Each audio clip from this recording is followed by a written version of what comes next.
밖에 계신 분들 안으로 좀 들어오시라고 전해주시기 바랍니다.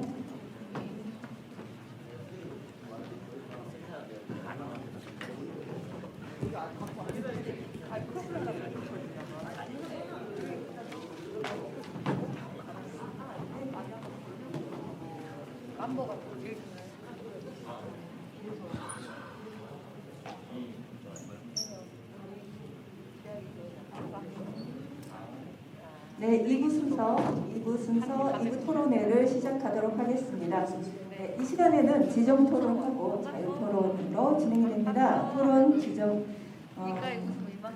진행을 위해서 광주전남연구원 조창한 연구본부장님을 자정으로 모셨습니다. 큰 박수 부탁드리겠습니다. 네,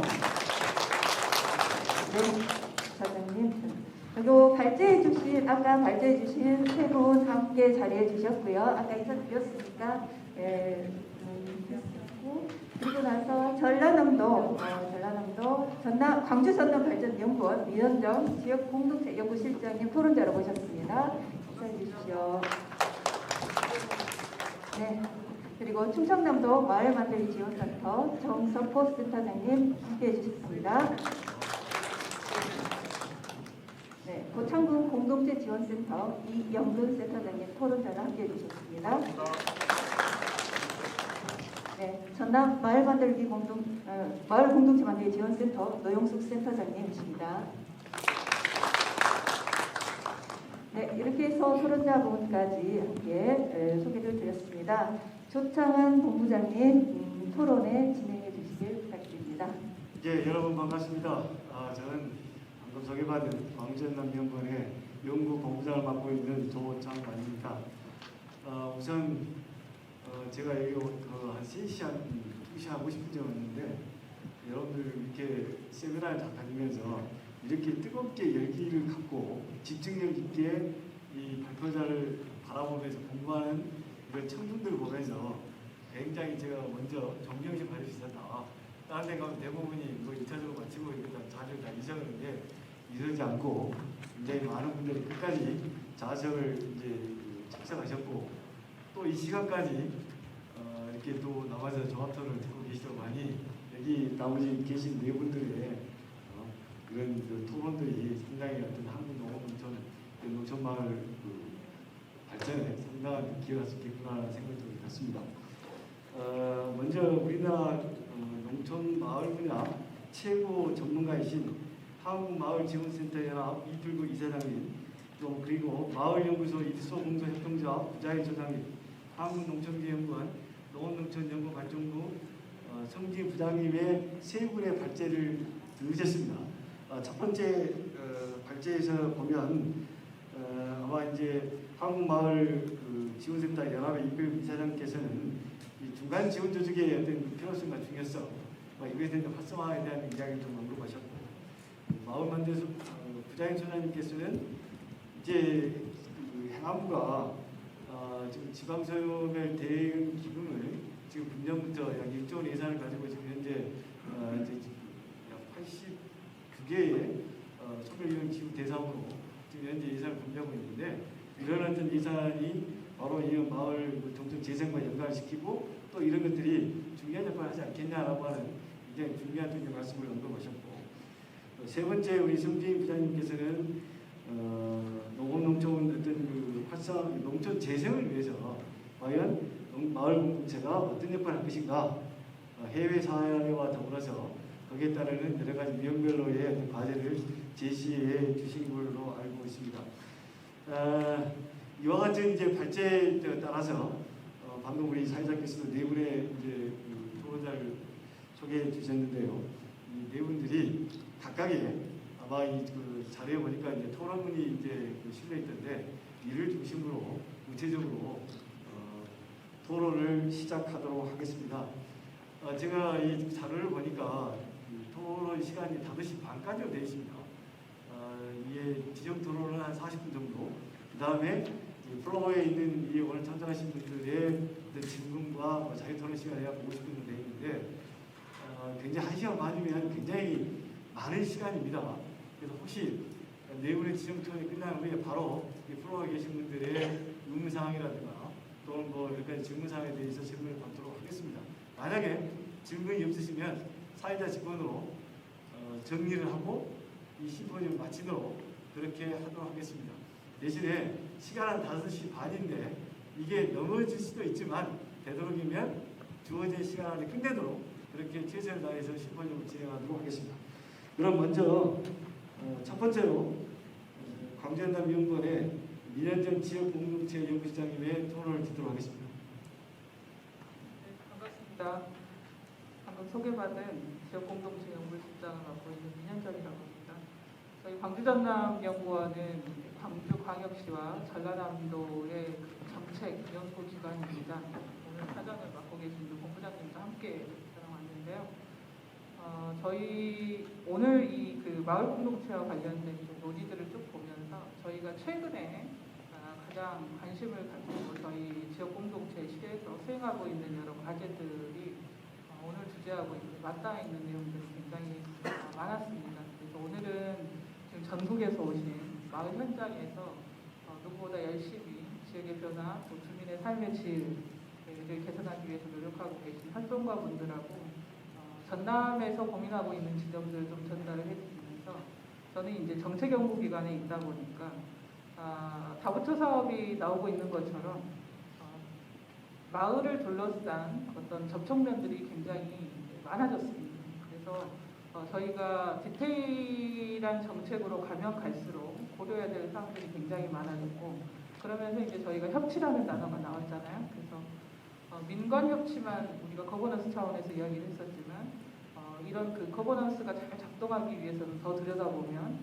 민간 영역에서의 주체들끼리도 사실은 협업과 협치가 이루어져야 되고 또 관 행정 안에서도 광역과 기초 또 광역 안에서도 부처 간에 이런 그 협업들이 작동이 돼야만이 정책이 온전한 모습으로 조금 더 효율성을 낼 수 있는 형태를 잡아가는 이런 것들을 경험하고 있는 상황입니다. 그래서 이제 그런 부분들을 좀 말씀을 좀 드리면서 공감대를 형성을 했으면 싶은데요. 최근에 이제 제가 했었던 작업은 광주광역시 마을 공동체 기본계획을 수립을 한 작업이 이제 마무리가 되어갑니다. 광주광역시는 90년대 후반부터 시민사회 영역에서부터 마을 공동체 활동이 활발했고요. 지방의제 21과 관련된 부분, 의제와 관련된 주제와 논의들이 상당히 지역사회에서 익숙한 지역입니다. 그런 동시에 최근에 이제 저희 마을 공동체 기본법이 통과되기를 되게 이제 염원을 했었는데 그것이 이제 그 통과된다는 걸 전제로 현재적으로 기본 조례를 작년에 마련을 했고요. 그것에 근간해서 이제 5개년짜리 기본계획을 수립하는 작업이 진행이 됐습니다. 광주광역시는 이제 대도시죠, 일종의. 오늘은 이제 농촌지역과 관련된 이야기를 하고 있지만 저희가 그 내용이 다를 뿐이지 마을 공동체와 관련된 오늘 중간지원 조직 이야기도 하셨지만 해먹은 오랜 과제들이 있습니다. 이런 것들을 자치단체 차원에서 기초하고 함께 지금 한 10여 년 동안 공동체 활동을 하다 보니까 저희가 이제 발견되는 가장 그 큰 내용들의 흐름을 보면 지역 간의 격차, 공동체 간의 격차 이런 것들이 발생을 하면서 이런 부분들을 어떻게 우리가 표준화라는 게 획일화가 아니고요. 일정 수준의 기능이나 체계를 확보해 갈 것이냐 하는 부분에 대한 고민들이 이제 발생을 하기 시작을 했고요.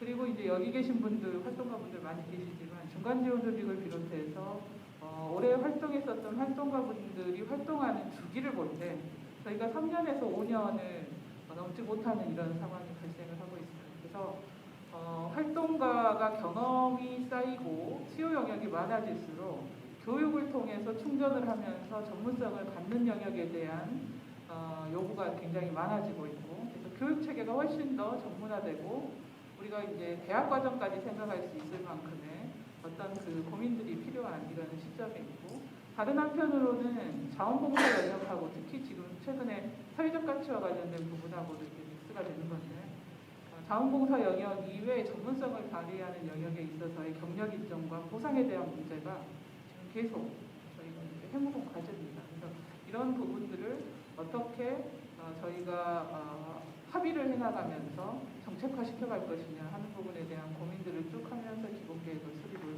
했습니다. 그리고 이제 중간지원 조직과 관련해서도 중간지원 조직은 오롯이 거버넌스의 수준을 보여준다고 생각을 합니다. 행정이 위탁기관으로서 생각을 하게 되면 사실은 이 수없이 많이 생기고 있는 중간지원 조직에서 활동하시는 분들이나 거기에서 마련이 되는 일자리가 좋은 일자리가 아닌 거거든요. 이런 고민들을 어떻게 대등한 파트너십을 형성하는 구조에서 중간 조직을 운영할 것이냐 하는 것도 또 숙제가 되는 거고요.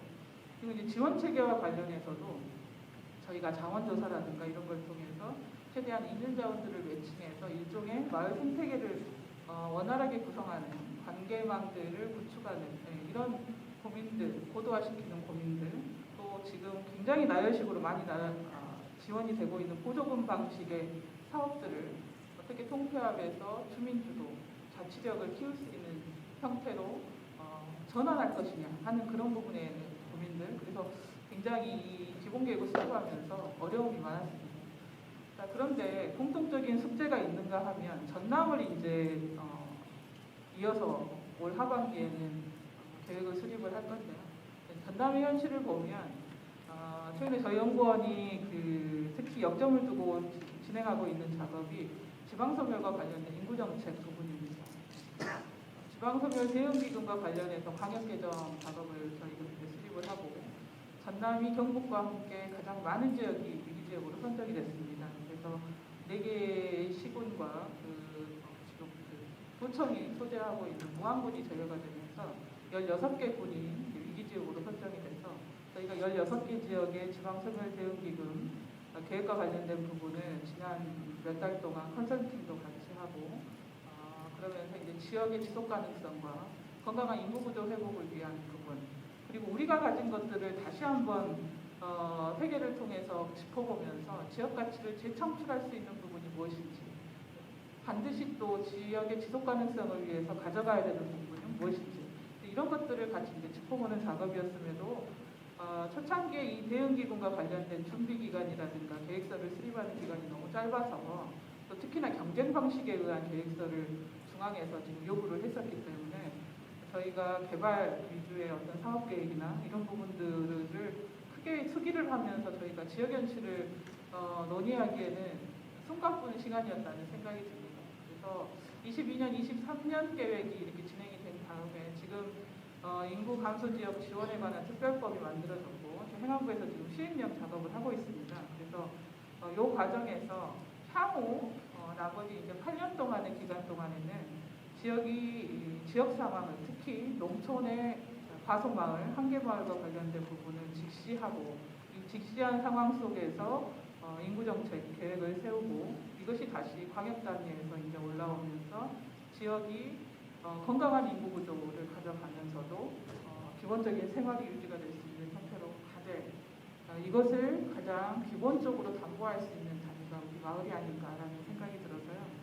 지금 광역계획과 관련해서도 시군계획과 관련해가지고도 연계해서 마을 공동체와 관련된 역할 기능이라든가 사업 내용이라든가 이런 부분들을 매칭시키는 아까 정책관에 있어서도 연계시키는 이런 부분에 있어서의 노력이 일종의 정책 혁신이 되지 않을까라는 생각도 해봅니다. 그래서 그런 부분을 유도하는 이런 계획을 수립하려고 노력을 하고 있고요.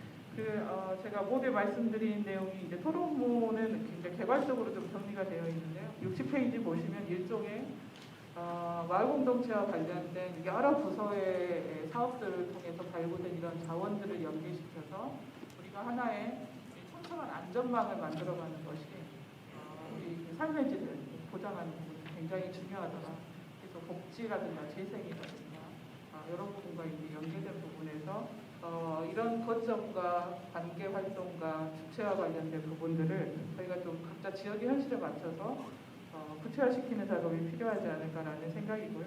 61페이지, 62페이지를 보시면 저희가 이제 좀 단계가 아니긴 했습니다만 전남이 광역계획에서 전남 지방소멸에 대응해서 인구활력, 지역매력, 공간활력이라는 목표를 가지고 각각을 어떻게 풀어가는지에 대한 내용들을 좀 압축한 전남활력 3.0 관련된 로드맵을 좀 쭉 정리를 해봤습니다. 내용들을 보시면서 여기에서 공동체가 연계해서 지역을 이제 활력을 찾는 이런 부분들, 자기 지역을 지지하는 이런 노력들, 또 발굴된 자원들을 보여주는 것, 또 의제를 활성화시키는 것, 이런 미션들이 굉장히 중요하지 않을까라는 생각이 듭니다.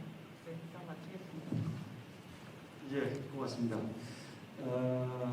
우리 이현주 박사님의 토론 요지는 아마 전반기 때 광주시 마을공동체 농nghiệp 능력을 수립하는 과정에 본인이 책임자로서 느꼈던 여러 가지 공동체 활성화에 대한 소회를 중심으로 말씀을 드리고 전남에 관련돼서 지방선거대응기금 저희가 아마 용역을 진행을 했었는데 그와 관련돼 있는 이런 것들이 지방의 활력, 또 지역의 공급 육성 이런 것들 어떤 이제 관계성을 갖고 해야 되는지 이런 쪽에 이제 그 말씀을 주신 것 같습니다. 그래서 중요한 것은 이 지역의 자원과 지역 가치를 아우르는 마을 공동체 세체 구축이 굉장히 중요하다.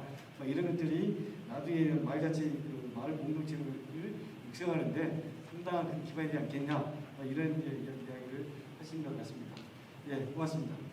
다음으로 우리 두 번째로는 정석호 충북 충청남도 마을공동체 지원센터 센터장님 부탁드리겠습니다. 예, 소개받은 충남연구원 마을만들기 지원센터 정국호입니다. 제가 좀 말씀드릴 거는 여기 제가 첫째는 이제 중간 역할에 대해서 나오고 활동 방향을 좀 간단히 쓰긴 했는데요. 이 부분은 두 분께서 조금 더 세부적으로 말씀해 주실 것 같아서 좀 간단하게 지금 농촌 정책 관련돼서 방향성이나 이런 거에 조금 중간 지원 정책에 대한 약간은 아쉬운 점이나 이런 좀 보완될 점을 말씀드리겠습니다. 그리고 저기 세 분 아까 발표해 주실 때 두 분은 기필구 저희 이사장님이나 부장님 항상 많이 얘기를 들었던 부분들도 있고 같이 생각하는 거 거의 똑같은데요. 아까 성주인 박사님이 핀란드 소개한 건 저 오늘 되게 신선했다고 생각합니다. 그동안 이 농촌 얘기하면 그쪽에 대한 것들이 좀 많이 없었는데 그런 부분들이 좀 오늘 신선하다고 생각하고요. 거기서 여러 가지 부분들이 있는데 오늘 말씀드릴 거는 지금 농림축산식품부에서 아시겠지만 농촌 협약이나 그다음에 이제 시군 역량 강화 사업 부분에서 이 중간 지원 조직에 대한 부분을 상당히 강조를 하고 있습니다. 그리고 또 지방 소멸 대응 지금 같은 경우는 아까 부자인 소장님도 말씀하셨지만 이게 하드웨어적인 부분들은 좀 많은 건 사실이고요. 근데 지금 전남 쪽 얘기를 들어보니까 이 전남은 상당히 잘 준비하고 있다 이런 생각이 좀 드는데요. 여기서 저희가 항상 중간 지원 조직을 얘기를 많이 하는데 이게 농식품부에서도 좀 제가 중개단에도 좀 포함되어 있다 보니까 막 의견을 좀 상당히 많이 물어봅니다. 중간 지원 조직 담당 전문위원인가 이런 식으로 좀 포함이 되어 있는데요. 거기서도 항상 말씀을 드릴 때 그러니까 중간 지원 조직 지금 어느 정도 이해를 하시고 얘기하는지가 조금 되게 안타까운 게 많습니다. 그러니까 중간 지원 조직이라 얘기를 하면 지금 농식품부도 분명히 이제 어떤 역할을 했다는 걸 알고 있는데 대부분의 이제 사업에 대한 부분에서 담당해 주기를 좀 많이 바라는 게 많습니다. 근데 이렇게 되다 보면 아까도 이제 사업에 매몰되고 사업 조직이 되는 경우가 생길 수가 있거든요. 근데 저희는 충남 분들 여기 오셨지만 충남센터 시군 센터 분들도 항상 말씀드린 게 저희도 그렇지만 잘못하면 어설픈 컨설팅 회사가 된다라는 거죠. 그러니까 그렇게 되면 실제적으로 원래 저희가 항상 강조하던 이제 여기 지역 주민분들이 계신 것 같은데요. 주민들을 위한 밀착 지원이 상당히 안 되고 있는 부분들이 있는데 이게 자꾸 중앙정부나 이런 사업들이 하다 보면 그게 너무 당연시 되듯이 이제 사업에 대한 조직이 되지 않을까 이런 부분들이 상당히 우려가 되고 있는 부분도 사실입니다. 그럼에도 불구하고 중요한 거는 중앙정부에서도 한 몇 년 전부터 그런 게 계속 되고 우리 부자연장도 상당히 노력을 많이 해주신 부분도 있는데요. 그러니까 이런 부분에서 중간적으로 중요성을 상당히 중요하게 생각한다라는 거는 필요합니다. 상당히 좋은 변화가 되고 있는데 여기서 기본적으로 했을 때는 이런 부분들이 어떻게 해야 될 건가? 무조건 지정을 하고 지금 나오는 거 보면 시군 역량 강화 사업 같은 경우는 전담 기관으로 지정을 하라고 돼 있고요. 그다음에 아까 잠깐 나왔는데 농촌 공간 계획법에 대해서 지금 농식품부도 준비를 하고 있습니다.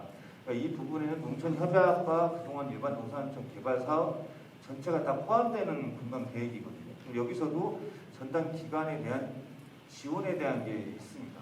네, 여기서 정확하게 국비 지원에 대한 부분은 제가 봤을 때는 분명히 하긴 할 건데, 이게 문제는 뭐냐면 인건비에 대한 거는 뭐 또 그게 넣기가 좀 애매할 거긴 하거든요. 또 활동비나 뭐 이런 부분이 될 수도 있긴 한데요.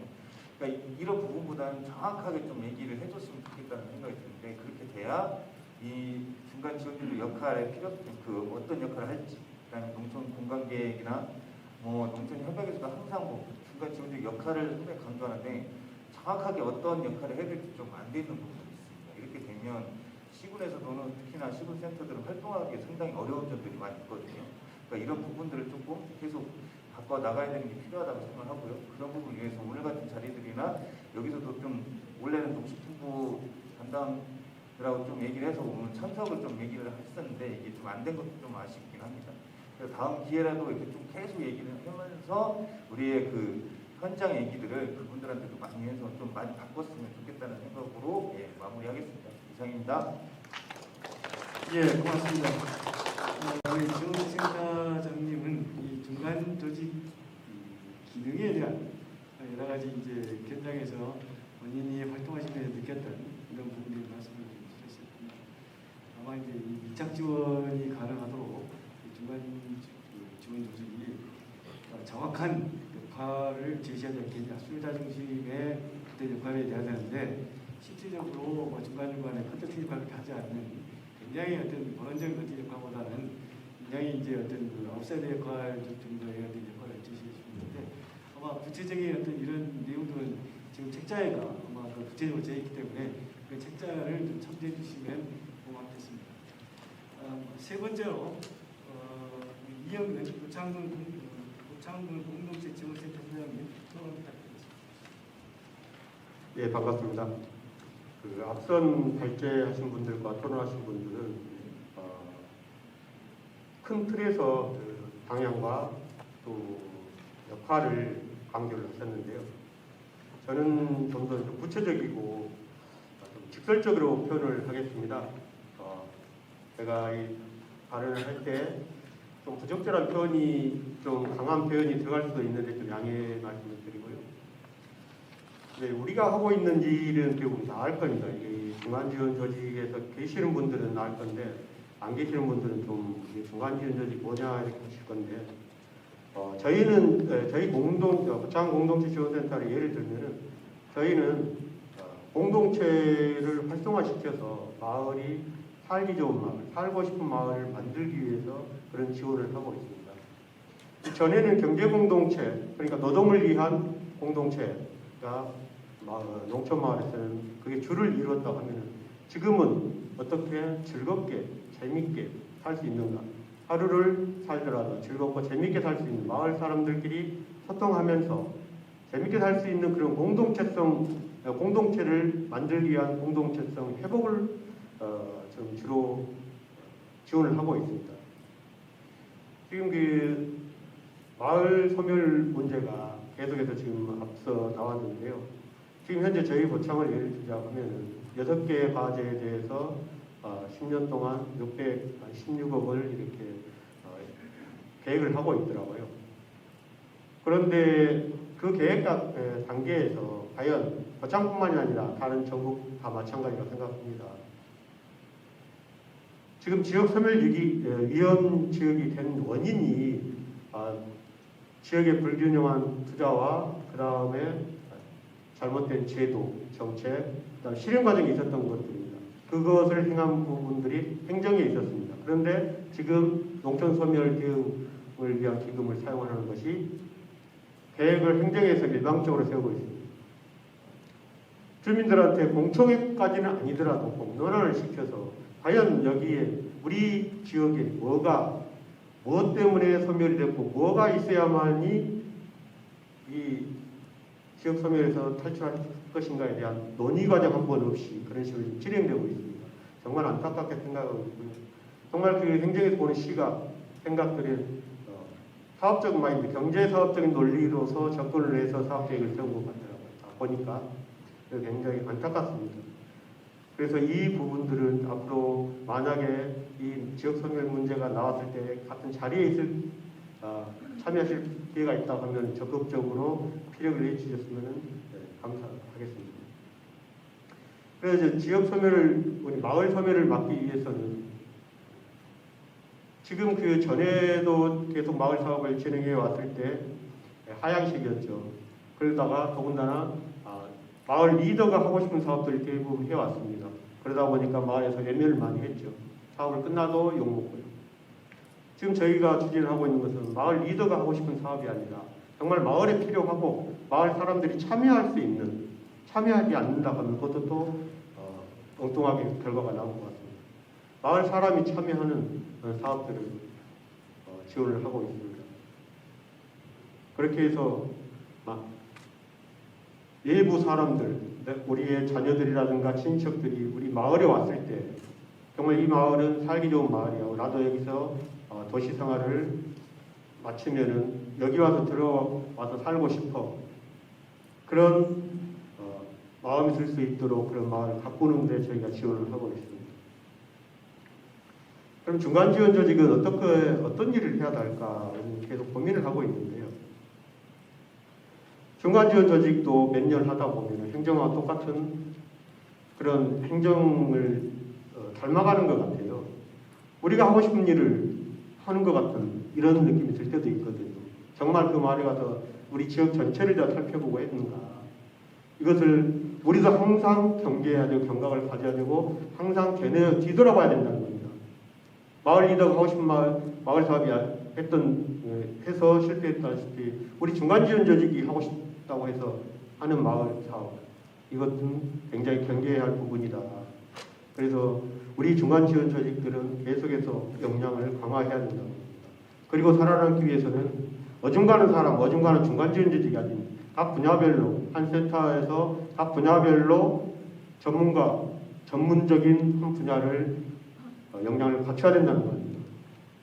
그래야만이 앞으로 5년 후, 10년 후에 농산어촌 마을에서 중간 지원 조직들이 살아남을 수 있는, 그리고 농촌 소멸을 위해서 막고 읍 단위, 그 다음에 군 단위, 지자체에서 읍면, 마을 단위, 이 단위로의 행정 서비스라든가 문화복지 서비스를 전달 체계를 구축할 수 있는, 그리고 구축하고 우리가 실행하고 현장에서 뛸 수 있는 이런 조직으로 남아야 된다, 이렇게 말씀드리고 싶고요. 그 다음에 또 우리가 살기 좋은 만들기와 중간 지원 조직의 지속 발전을 위한 과제가 있습니다. 지금 지난주에 서울에 가서 우리 한마연 회의를 했었는데요. 서울 경기 쪽 수도권 인근 쪽에서 이 마을자치 관련된 중간 지원 조직들이 완전히 초토화가 됐습니다. 그 원인들은 아실 거라고 봅니다. 마을자치 주민자치 공공 서비스 사업이 올해로 끝납니다. 더 이상 지원이 없습니다. 광역에서 지원 체계를 갖추지 않고 자치구에서 그런 지원 체계를 갖추지 않고 있는 그런 구 단위의 센터들은 전부 다 문 닫을 상황에 이르렀습니다. 그런데 다행히도 우리 쪽은 농촌 지역, 오늘은 농촌센터 연대를 위한, 농촌센터 구축을 위한 이런 자리를 만들어서 우리는 선제적 대응이 조금 늦었지만은 선제적 대응을 하고 있다고 봅니다. 그래서 우리 농촌 지역, 농산어촌 지역에서 이렇게 지역 소멸위기라든가 이런 위험한 상황이 아닌 좀 더 살기 좋은 농산어촌을 만들려고 한다 하면은 우리가 할 일이 굉장히 크다고 봅니다. 그래서 우리 농촌센터 연대라고 이렇게 명칭을 붙였지만은 우리들도 조직화하고 그 다음에 규모화해서 우리가 행정에 정말 어중간한 사람들이 아닌 행정에서 필요한 사람이 되고, 그 다음에 지방자치 주민들이 저 사람들이 굉장히 필요해. 저들이 우리를 도와줌으로 인해서 우리가 마을 사업이라든가 우리가 활동하는데 생활하는데 좀 더 득이돼하는 이런 평가를 드려야만이 우리가 살아남을 수 있습니다. 우리가 조직화하고 규모화하면은 중앙부처하고의 어떤 파트너십 관계도 기대해 볼 수 있지 않겠습니까? 특히 농산어촌 부분은 농림부하고 직결해서 관련되어 있기 때문에 우리는 그 부분에 있어서 굉장히 중요시하게 생각을 하고 있습니다. 농림부에서 전미자치만 마을 만들기 부분은 자유롭고 창의적인 사업을 하라고 합니다. 근데 예전에 농협업체라든가 다른 쪽에서 계속해서 그쪽에 사업을 위탁을 했었죠. 그러다 보니까 자유롭고 창의로운 마을 만들기 사업은 굉장히 어렵습니다. 지방 재정이 이양된 부분에서만큼은 우리도 자유롭고 창의적인 마을 사업들을 주민 주도의 사업을 할 수 있는 이런 사업들로 중간 지원 조직에서는 편성을 하고 그런 쪽으로 지원을 해주시길 바랍니다. 이상입니다. 예, 고맙습니다. 우리 그 부창군 운동정치센터 이영근 센터장님의 저는 좀 과격한 말씀을 하신다고 해서 굉장히 정책적으로 이제 좀 센 발언을 하신 줄 알았더니 굉장히 좀 자제의 발언을 좀 하신 것 같습니다. 아마 두 가지로 이제 요약이 될 것 같은데요. 결국은 중간조직이 살아남기 위해서 뭘 해야 될 것이냐. 결국은 첫째는 이 중간조직의 어떤 역량을 강화해야 될 겁니다. 전문 역량을 강화해야 살아납니다. 라는 이야기고. 그 다음에 이제 그 지속 가능한 이제 농촌 발전을 위해서는 이 중간 간의 연대가 필수적으로 필요하다. 여기에 따르는 이제 구체적인 이제 내용들은 추후에 이제 어떤 그 연구를 생각하시면 되는데요. 어쨌든 이 두 가지가 평소에 이 세상인데 오늘의 토론 내용이었습니다. 자, 마지막으로 이 노영숙 전남마을 공동체 발전 지원센터 센터장님의 토론을 듣도록 하겠습니다. 안녕하십니까. 전남센터 노영숙입니다. 코로나 때문에 이렇게 못 모였는데 아마 우리 전국에서 이렇게 많이 모인 거는 아마 오늘이 처음일 것 같습니다. 그래서 지금 재유행이 된다고는 하지만 우리가 이렇게 모여서 의견들을 이렇게 나눌 수 있는 시간들이 좀 최대한 많았으면 좋겠고요. 이제 오늘 사실 우리가 이렇게 토론회를 하고 의견들을 이렇게 모아가고 또 하반기에 저희가 지금 워크숍을 좀 계획을 하고 있습니다. 현재 우리 한마인 안에 우리 전남에 가입된 데가 지금 우리 광역 전남센터 포함해서 이제 3군데인데 나머지 이제 지금 가입이 안 돼 있어요.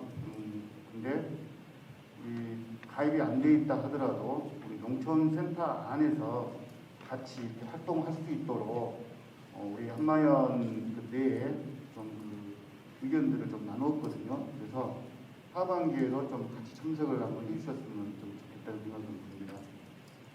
그리고 아마 우리 그 구자인 우리 박사님이 이제 그 설명을 하시면서 우리 그 개념에 대한 부분들을 좀 중요하게 말씀을 하셨어요. 저도 특히 우리 전남 같은 경우는 방향군하고 순천을 제외하면 거의 대부분이 이제 최근에 센터들이 만들어졌고 거기에 이제 그 중간 지원 조직에서 활동하시는 분들도 최근에 이제 그 업무를 하시다 보니까 이런 개념들이 좀 잘 안 잡혀 있지 않나 하는 생각도 듭니다. 분명한 거는 현재 우리 행정위 단위에서 그 리더를 하고 있는 이장님들 그 개념하고 우리 공동체의 어떤 그 리더하고는 분명히 다른 부분들이 있다는 게 인정을 좀 하셨으면 싶고요.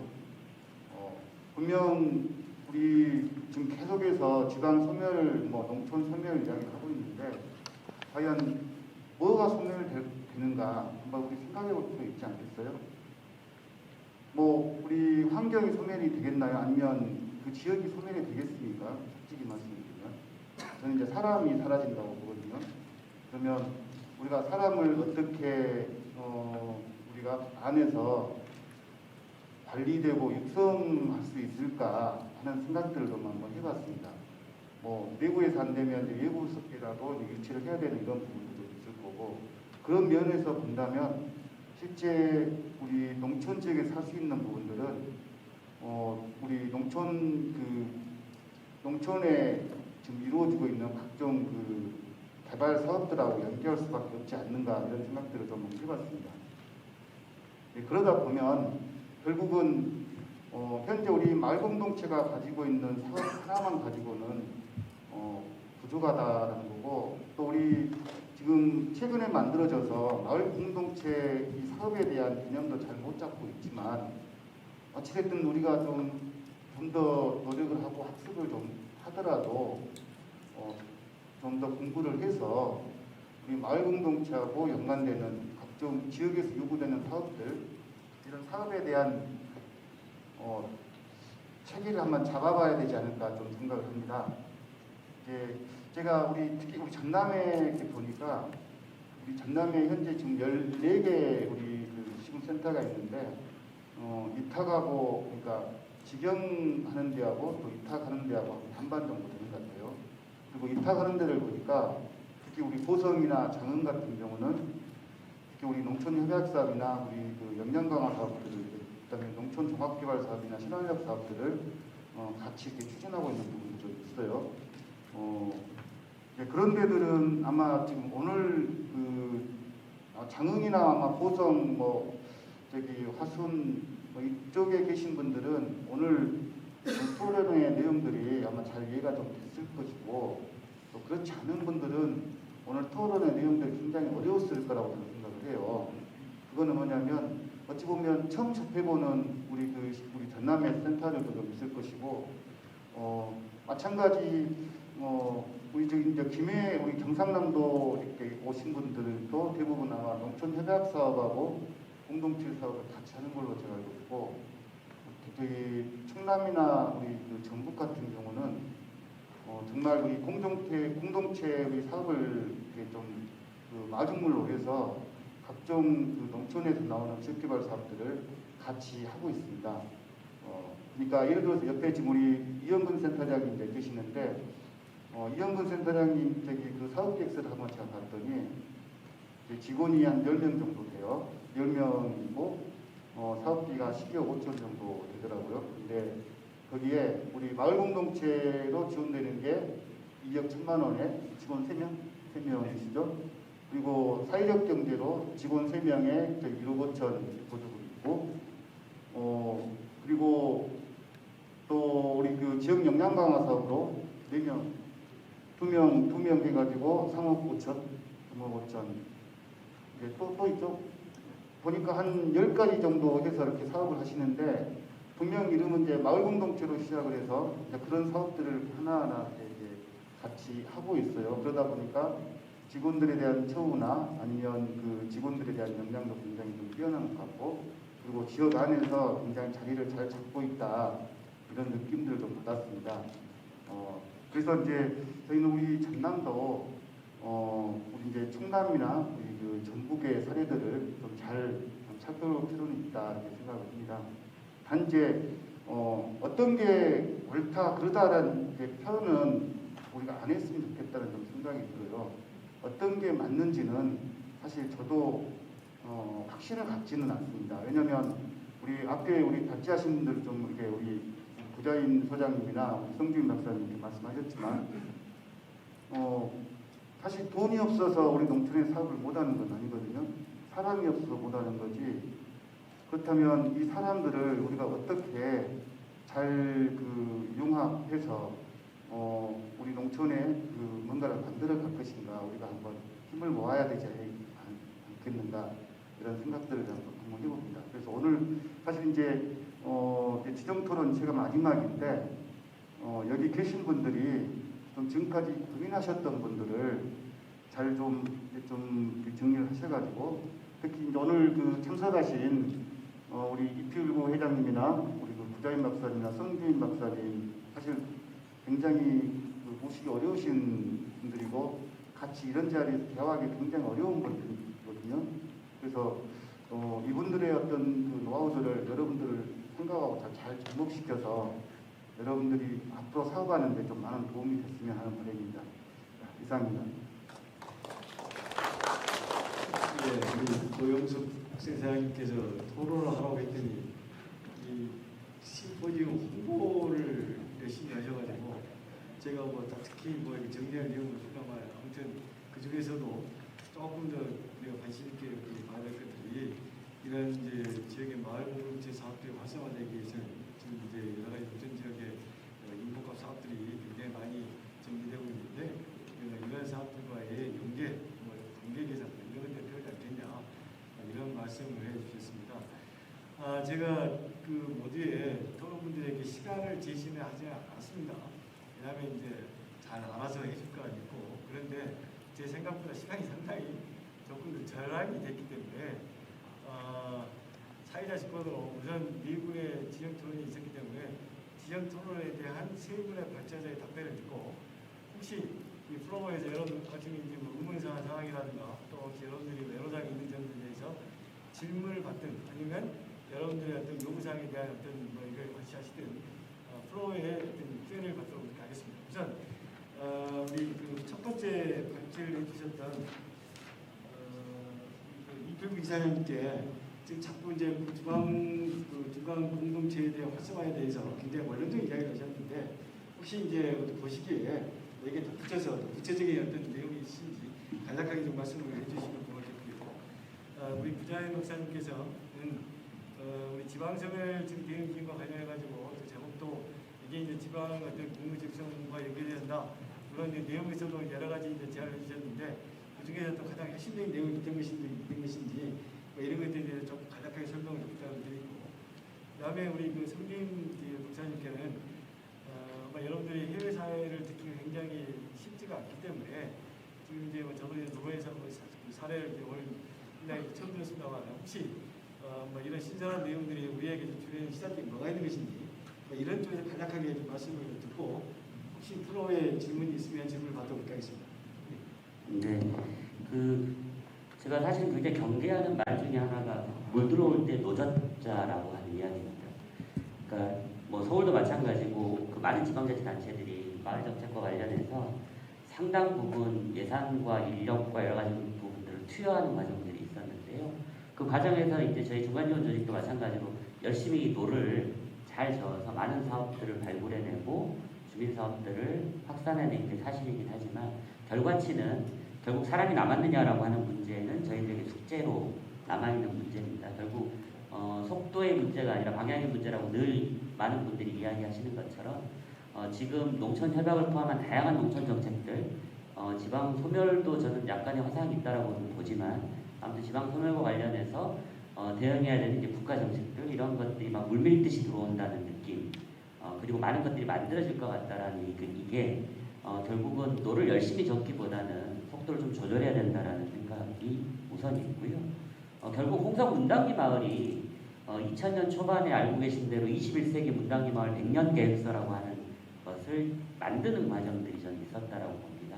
오랜 시간에 걸쳐서 함께 주민들이 학습하고 다양한 전문가들과 함께 토론 논의 과정을 거쳐서 우리 마을의 비전과 방향을 만들어가는 과정 이게 이 설계에 기반해서 이후의 추진력을 가지고 일과 내용들을 확장해내는 이런 고민들을 이제 우리도 다시 생각해야 된다. 그리고 저는 이제 정부 정책도 마찬가지고 정책이 투여되고 진행되는 과정에서 상당 부분은 경쟁을 유발합니다.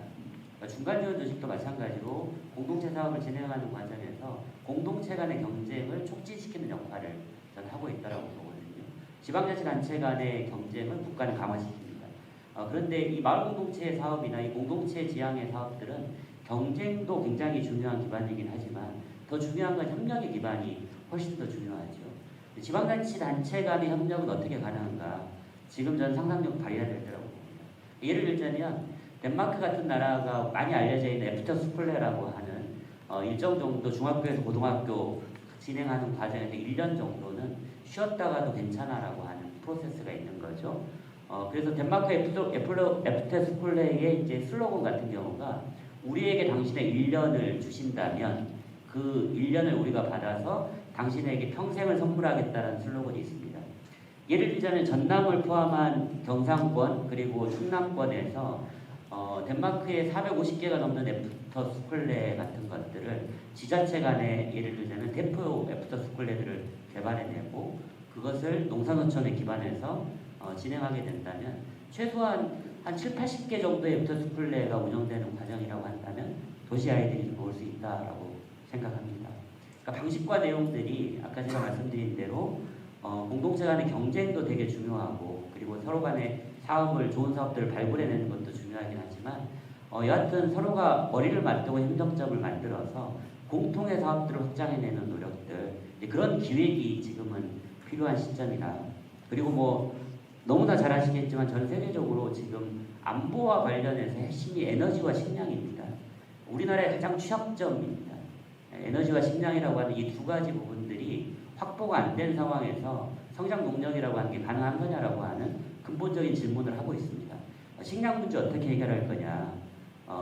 외국의 CSA 같은 사례들 잘 살펴서 예전에 도시 농촌 간의 교류협력 사업이 단지 그린투어리즘 같은 관광에 치우쳐 있다라고 한다면 경제적인 부분에 고민을 갖고 이런 부분들 어떻게 해결해 갈 거냐. 여러 가지 고민들이 저는 있을 거라고 보는데요. 협력적 관점에서 상상력을 발휘하고 그런 고민들을 확장해내는 노력들을 저희 중간지원 조직들 내에서도 함께 노력해야 된다는 말씀 드리고 싶습니다. 예. 네, 맞습니다. 예, 부장님. 하여튼 토론을 들으면서 제가 못했던 말도 떠오르기도 하고 또 논쟁적인 부분도 몇 가지 있는 것 같습니다. 첫 번째로 말씀드리고 싶은 건 저는 오늘 이 자리는 정책을 토론한 자리라고 봅니다. 정책의 방향을 이야기하는 거고 마을 공동체 자체의 활성화라고 하는 건 굉장히 어려운 숙제가 있고 이게 마을 공동체가 재생, 회복, 활성화하는 경로는 여러 가지가 있을 텐데 전체적으로 봤을 때 농촌 전체의 발전, 농사 짓고 먹고 사는 문제들의 해결 이런 문제하고 맞물리다 보니 쉬운 숙제가 아니다. 저는 그걸 다시 한 번 더 이야기하는 거고 정책의 질을 어떻게 높여갈 거냐 그런 토론을 우리가 훨씬 더 많이 해볼 필요가 있다고 봅니다. 이건 전략의 문제고 우리 안에 방법론의 문제인데 합의가 충분하지 않은 것 같아서 정책을 이야기하자면 간단한 문제가 아니다 보니 항상 이런 자리 토론할 때마다 이야기가 좀 맴도는 감이 없지는 않습니다. 쟁점이 명확하게 도출되는 것 같지는 않고요. 그래서 좀 정책 이야기를 하기 위해서는 좀 더 우리가 정책 토론의 정책의 내용들에 대한 학습 역량들을 좀 더 높였으면 좋겠다. 이걸 처음 말씀드립니다. 두 번째는 중간지원 조직 관련해서도 여전히 용어 자체부터 해가지고 딱 느끼는 이미지가 다른 것 같아요. 제도적으로 이게 중간지원 조직을 어떻게 이게 이해하고 바라봐야 될 거냐 이 점에 대해서도 여전히 나쁘게 말하면 필요하기도 하고 할 수도 있습니다. 중간지원 조직 없이 마을 주민 스스로 할 수 있으면 제일 좋죠. 근데 그게 잘 안 되다 보니 지금 우리 농촌은 지원 기능을 더 가져야 된다 이런 주장을 하는 건데 제 개인적인 표현은 뭐냐 그러면 중간지원 조직은 전략적으로 선택한 거라고 말합니다. 뭐냐 그러면 농촌 마을 공동체 활성화하려고 마을 주민들 여러 가지 활동들하고 지원해보고 같이 해봤는데 결국 열심히 하던 마을도 중간에 자처하는 경우가 너무 많고 위원장들도 자꾸 물갈이 되기도 하고 노령화되고 그래서 열심히 했던 마을이 계속 발전하는 것도 아니고 그러다 보니 이제 이걸 전체적으로 보다 보니 이걸 지원 기능들을 제도적으로 설계하면서 마을 단위, 행정리 단위, 면 단위 전체를 보면서 제도 설계 쪽에 좀 더 집중을 해야 된다고 봤던 겁니다. 그래서 중간지원 조직은 이게 자원봉사로 할 수 있는 일이 아니다 보니 중간지원 조직은 직업적으로 전업적인 활동가가 상주하면서 생계를 해결해 주면서 풀어갈 수 있도록 물론 인건비 얼마 안 주긴 합니다만은 그래도 자원봉사 하라는 것도 훨씬 낫지 않냐는 거예요. 그나마 여기까지 만들었지만 이게 활동가의 인건비 수준을 그렇게 과감하게 높일 수 있냐? 저는 우리 농촌구조사가 어렵다고 봅니다. 다른 전반적인 있잖아요. 예를 들어 행정의 공무원 수준 인건비하고 더 받을 수도 있는 것도 아니고 현실적으로 인정하셔야 된다. 저는 중간지원 조직은 거쳐가는 경로일 수도 있는데 중간지원 조직 밖에 더 많은 조직들이 생겨야 되는 거죠. 마을 가까이서 마을을 도와주는 조직들이 훨씬 많아야 되고 마을 내 협동조합, 영농조합 보면 훨씬 더 많이 생겨야 돼요. 근데 그걸 만들기 위해서 알아서 만드셔야 하는 게 되는 게 아니다 보니 중간지원 조직을 우리가 설계하면서 설치하는 게 지금 1단계라는 거예요. 여기서 그 다음 단계는 뭘 갈 것이냐 그 그림을 우리가 같이 공유하고 방향성을 확인해야 될 부분일 거라고 봅니다. 세 번째로는 또 한 가지 큰 쟁점 중에 하나가 농식품부하고 해안부의 정책 칸막이가 워낙 심각하다 보니 도시 쪽은 마을과 주민자치를 바로 연결해가지고 바로 통합해서 운영하는데 농촌은 마을 자치에 이게 행정이 단위의 마을 만들기라는 사업하고 면 단위의 주민자치에 활동하고는 전혀 별개로 벽을 치고 있다는 겁니다. 먼저 시작했던 정부기 이제 그런 오류를 계속 범하고 있고 충남은 그렇게 하면 안 된다고 말은 하지만 업무상의 이게 결합이 광역에서 일단 안 되다 보니 시군에서는 조직 개편에서 같이 물리적으로 같은 과안에 모았다 해도 업무 협조가 잘 안 되는 부분이 있습니다. 예를 들어 지금 우리가 중심지 활성화 기초생활 거점 육성 사업을 해보면 면단위 조직을 다 만드는데 이게 지속 가능한 조직이 절대 아니거든요. 사업 조직이 뿐이고 사업 끝나고 나면 유지 관리도 못하고 뭐 법인의 인건비가 보장되는 것도 없는데 건물 지어놓고 유지 관리하라고 말도 안 되는 걸 지금 하고 있는 겁니다. 주민자치하고 어떻게든 대표성을 가진 조직과 결합되는 구조를 만들어내야 되는데 어떻게 가능할 거냐. 그래서 제가 제안한 것처럼 마을 개념을 읍면까지 확장을 하게 되면 우리 활동의 범위가 더 확장되면서 행정리가 모여있는 면 단위도 마을로 받아들이고 정책적으로 융복합을 시켜내는 있잖아요. 그 관점을 빨리 나아가야 될 것이다. 도시도 마을과 주민자치를 결합했던 것처럼 농촌도 그렇게 돼야 우리가 정책의 지속 가능성, 마을의 지속 가능성을 확보할 수 있지 않겠냐. 우리 안에 칸막이를 우리 스스로 여전히 가져두면 안 된다. 이걸 저는 강력하게 좀 말씀드리고 싶습니다. 또 한 가지는 아까 고향사랑 기부금을 제가 이야기했는데 말을 놓쳤던 것 중에 하나가 한국마을지원센터연합은 도시형 마을센터가 있고 농촌센터가 있습니다. 이 양쪽 간의 교육을 어떻게 할 거냐. 서로 윈윈하는 역할들이 분명히 필요한데 충분히 아직까지 설계가 안 되어 있습니다. 지자체 안에서도 업 소재지는 도시잖아요. 업은 도시입니다. 도시고 도시형 마을들이 훨씬 더 많은데 우리 농촌 군단위의 업 소재지에 도시형 마을의 말 만들기 누가 담당하느냐. 아파트와 단주택 단지 활동들이잖아요. 말 만들기 지원센터가 업이라고 해도 할 수 있냐 했을 때 경험적으로 못한다고 봅니다. 결국 이제 도시재생 지원센터가 들어와 있는 것처럼 도시재생 지원센터는 도시형 말 만들기를 훨씬 더 열심히 해줘야 되고 그 도시와 도시에 있는 마을과 농촌 마을 이제 전국적으로 보면 도시센터와 농촌센터에 결합되어 있는 마을들이 서로 협력하는 구조를 우리가 전체를 그림을 그려야 된다고 합니다. 여기에 중요하게 쓸 수 있는 게 고향사랑 기부금 방식이라고 합니다. 도시센터에 관계된 마을들이 기부금을 어느 지자체에 내면 거기 마을센터가 그 돈을 쓸 수 있도록 있잖아요. 상호 협력하는 구조를 우리가 설계를 해낸다면 정책적인 훈련감도 훨씬 높아지지 않겠냐 싶습니다. 여기 연계된 또 하나의 숙제가 뭐냐 그러면 우리 농촌 마을 만들기 지원센터의 중앙정부 파트너가 어디냐. 그건 당장은 농식품부라고 할 수 있다고 봅니다.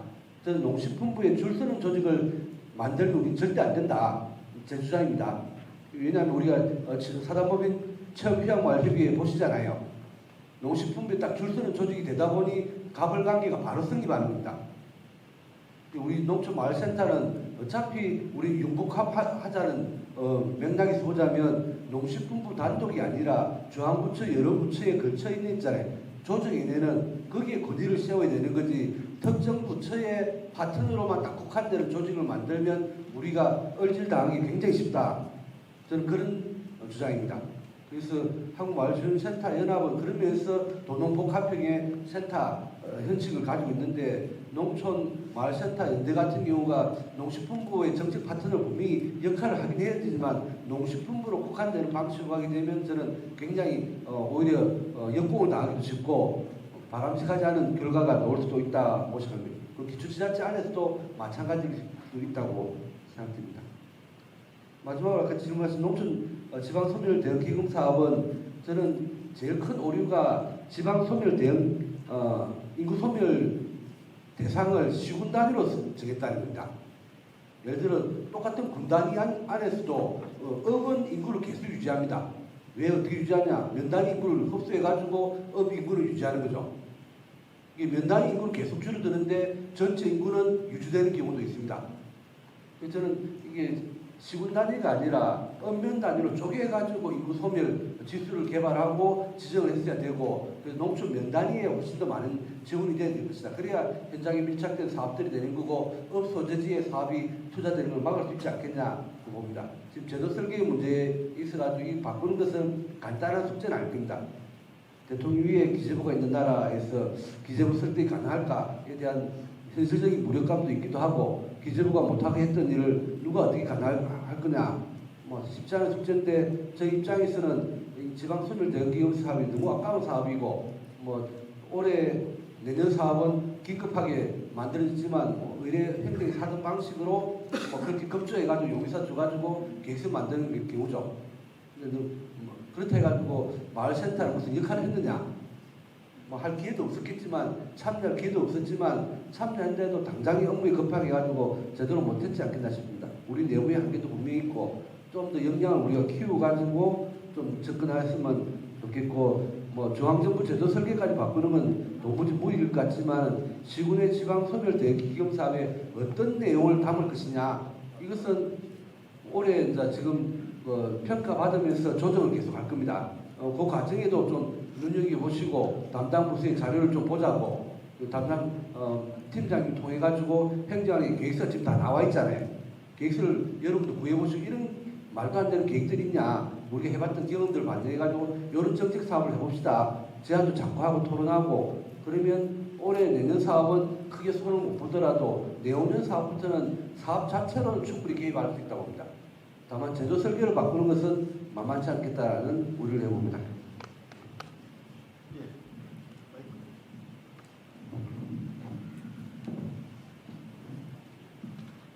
예, 도창원 박사님께서 뭐 외국 얘기를 좀 해달라고 말씀하셔가지고 약간 동떨어진 우리하고는 그런 얘기일 수도 있는데, 좀 추가로 말씀을 드리면, 최근에 그 EU 국가들 농촌 현장 좀 볼 기회가 있었습니다.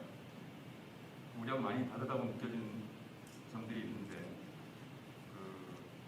일단 뭐 오늘도 여러 얘기가 나왔듯이 어떤 사업이 떨어지니까 뭐 그걸 통해 가지고 그게 계기가 돼서 움직이는 그런 구조는 아닌 것 같고, 이전부터 쭉 여러 가지 활동이 누적되어 게 있었겠지만, 농촌 커뮤니티에서 활동하는 인간체 이런 사람들이 참 많다는, 우리보다는 좀 더 그 활동이 많고 또 활성화되어 있다, 이런 인상을 받았습니다. 그게 그래서 취미, 여가활동 또는 뭐 사회적 가치에 대한 기여, 뭐 이런 여러 가지 목적으로 움직이는 사람들이 많은데, 예를 들어서 뭐 농촌의 어떤 정부 지원을 통해 가지고 사업을 통해 가지고 어떤 생물 다양성이 증진됐다든지 뭐 이런 것들을 확인하려면 나비가 몇 마리인지, 여기는 나비가 있는데 여기 없고 뭐 이런 걸 조사해야 되잖아요. 생태적 지식, 과학적 지식 이런 걸 가진 사람들이 농촌에 많이 활동하고 있는 것 같습니다. 우리는 이 농촌 정책, 사업 투자의 효과 이런 것들을 뭐 그냥 고용 얼마 증출됐고 뭐 시설 만들었고 이런 식으로 하는데, 그 자체도 뭐 지성성이 있는 건 아니죠. 근데 조금 더 국민들한테 다가갈 수 있고 사회적 가치를 갖는 그런 종류의 어떤 증거들을 찾아내는 이런 활동들이 굉장히 활발하고, 그런데 실제 전문적 지식이 있거나 또는 개인적인 어떤 그리고 여가 차원에서 그런 일들을 활동하는 그런 사람들이 많다는 생각을 했고요. 또 그럴 수 있는 우리랑 사이가 있는 배경 중에 하나가 뭐 상당수 국가들이 또 농업 정책, 농촌 정책과 환경 정책이 또 연계되어 있는 그런 나라들이 많기 때문에, 그런 나라들 같은 경우는 실제 그런 환경적 가치 이런 것들을 찾는 일들을 좀 많이 하는 것 같고요. 그 다음에 인구가 좀 줄어들고 이렇게 인구 소멸 뭐 그런 말을 쓰지도 않지만, 유럽 같은 경우는 인구 소멸 자체를 농촌 소멸이라고 이해하는 것 같지는 않습니다. 근데 거기에 비해서 우리는 훨씬 조밀한 국가인데, 세계 최고의 조밀한 농촌도 소멸이라는 말을 쓰고 있는데, 그보다는 유럽 같은 데서는 더 우려하는 부분은 그런 인구 소멸 자체보다는 어떤 정책의 뭐 농민의 목소리가 반영이 되지 않는다든지, 또는 가치를 지키는데 너무 뭐 철저하게 매진하다 보니까 거기서 농업인들은 소외가 된다든지 환경적 목표는 이뤘는데 이 커뮤니티 자체 사회적인 활성화 이런 가치는 지키지 못했다 이런 가능성이 오히려 있는 것 같습니다. 그런 것들 우리가 차이가 있는데 그래도 우리도 뭐 좀 장기적으로 먼 미래를 생각할 때 우리가 지향할 방향이 뭔가 이런 것도 생각해 볼 필요가 있는 것 같은데 공동체 활동 이런 것들을 고령화된 주민들을 지원하고 이런 것도 당연히 중요한 목표가 되겠지만 또 농촌 공동체 활성화를 통해 가지고 달성하는 성과 이런 것들 보여줄 수 있는 그런 구체적 사례들을 많이 만들 필요가 있겠다 이런 생각이 들고 거기에는 뭐 그동안 우리 농촌 지역개발 쪽에 좀 소홀히 했던 어떤 환경적 가치를 높이는 거라든지 뭐 그런 활동들도 좀 해야 되지 않을까 하는 생각이 들고요. 그런 차원에서 아까 뭐 마지막에 공익적 직불제나 이런 것들을 적극적으로 활용할 수 있는 그런 가능성을 찾아봐야 되지 않을까 하는 생각이 듭니다. 직불금 이제 농민들한테 가겠지만 어쨌든 공동 활동을 할 수 있는 그런 자원으로 그걸 활용할 수 있는 가능성을 만들 수 있거든요. 그런 것들을 조금 더 적극적으로 찾아가지고 진짜 한두 개라도 좋은 사례들을 만들어내는 노력이 필요할 것 같다 이런 생각을 했습니다. 이상입니다. 예, 고맙습니다. 시간이 5시가 좀 넘었습니다. 혹시 프로모에서 질문의 발제와 내용의 토론을 들으셨는데 꼭 질문을 해야 되겠다 하실 분 계십니까? 중간전 활성화에서 프로그램이나 코너들을 굉장히 많이 하고 있는데도 사실은 마을공동체 활성화라고 하는 게 먼저 시작이 누가 지원하느냐 아까 부자인 박사님도 얘기했지만 중간 지원 조직에 대한 문제는 사실은 단계적으로 보면 이게 꼭 필요한 조직인가 아닌가의 문제도 논의하고 계시는 것 같은데요. 사실 제가 중간 지원 조직에 있는 입장으로 보면 중간 지원 조직이 없다면 정말 마을 공동체를 활성화할 수 있는 사업들이 추진될 수 있을까라는 의문이 듭니다. 사실은 마을 공동체를 활성화한다는 것은 먼저 중간 지원 조직이 좀 더 활성화되는 게 우선되어야 되지 않느냐 이런 생각을 하게 되고요. 사실은 토론자분들이 간혹 중간중간에 이야기하시는 부분을 듣다 보니까 정말 이게 농촌에 대해서 잘 이해하고 말씀하시는 부분인가라고 좀 생각되는 부분도 있습니다. 사실은 아까도 고령화, 과소화 얘기 나오는데 사실은 이게 허수일 수도 있다는 얘기도 나올 때 좀 충격적인 게 진짜 농촌에 가서 보시면 알겠지만 정말 마을 공동체 활성화 사업이요. 그거 할 수도 없을 정도로 정말 고령화된 마을도 수없이 많습니다. 근데 그거를 우리가 이게 정말 해야 되냐 말아야 되느냐 뭐 그게 허수다 이렇게 표현하는 거는 좀 농촌 마을에 대한 고민이 좀 필요하지 않나 좀 관심이 더 필요하지 않나 생각하고요. 사실은 중간 지원 조직 농촌에 있는 중간 지원 조직은 아까 이필구 이사님도 말씀하신 부분하고는 배치되는 부분인데요. 정말 치열하게 하고 있습니다. 그리고 우리가 자원봉사 하고 있다고 생각합니다. 사실은 뭐 보수가 많고 이러면 좋겠지만 그럴 수 없는 환경도 이해하고 이렇게 하지만 사실 중간 지원 조직 정말 치열하게 일하고 있거든요. 그런 부분에서 좀 고려를 할 부분들이 상당히 많다고 생각하고요. 우리 한국마을지원센터 이필구 이사님께 좀 질문을 먼저 하겠습니다. 사실 농촌연대가 별도로 지금 운영이 되고 있긴 하지만 사실 저희도 농촌연대죠. 근데 주민자치를 하고 있는 도심의 도심 지역과 우리 농촌 지역에 한마을에 소속되어 있는 조직의 어떤 정책적으로 지원하는 방안, 지원하고 있는 현재의 모습 이런 것들에 대한 정확한 어떤 부분들이 좀 부족한 부분이 있는 것 같아요. 주민자치에 좀 치우치다 보니 농촌연대는 좀 소홀하지 않나 이런 생각도 하고요. 실제로 그 소홀한 부분을 채우려고 하면 정말 농촌에 대한 문제를 좀 더 이해하고 농촌에 있는 중간 지원 조직에 대한 이해가 좀 필요하지 않나 이렇게 생각을 하는데요. 어쨌든 도시형 주민자치를 하고 있는 한마연 회원들과 농촌연대 회원들에 대한 부분을 좀그 이필구 이사님은 앞으로 사업을 한마연을 이끌어 가시면서 어떤 방향으로 좀그 기획하고 계시거나 준비하고 계시는지 그 얘기를 좀 듣고 싶습니다. 그리고 구자민 박사님께 하나 더 질문을 좀 드릴게요. 행정의 통합을 계속 얘기를 하시고 오래전부터 그 얘기를 계속 들어왔는데요. 사실은 이게 누가 해야 되는지에 대한 부분을 보면 제 입장에서 보면 우선 정부 부처 차원에서 먼저 시작이 돼야 되지 않나. 이거는 중간 지원 조직도 한마연에서도 이걸 쉽게 할 수 있는 일은 아닌 것 같아요. 그리고 정책을 만드시는 분들이 우선적으로 나서거나 정부 부처에서 나서야 될 일인데 저는 여러 번 강조하는 이야기를 듣지만 과연 그 이야기의 결론은 어디일까 계속 궁금하긴 합니다. 그래서 누구로부터 시작을 해서 이 일을 마무리가 되고 마무리돼야 되는지 좀 그 부분을 좀 더 명확히 해야 될 것 같다는 생각입니다. 네, 여기까지 질문하겠습니다. 예, 굉장히 어려운 질문을 지금 두 가지를 해주셨는데 어떻습니까? 하나 해주시면 여기 있는 질문을 다 받고 그 종합해서 답변을 또 하겠습니다. 왜냐하면 지금 그 질문을 들어보니까 이 1대1로 이제 답변하다가 하는 시간이 오늘 낮에로 해야 될 것 생각이 들어서 양해해 주시면 질문을 여기 드신 분들을 전체를 받고 토론자 또는 발표자의 답변을 듣도록 하겠습니다. 그게 되겠습니까? 예.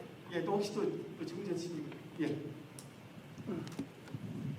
예, 저기 위기 소멸 위기 지역으로 돼 있는 지금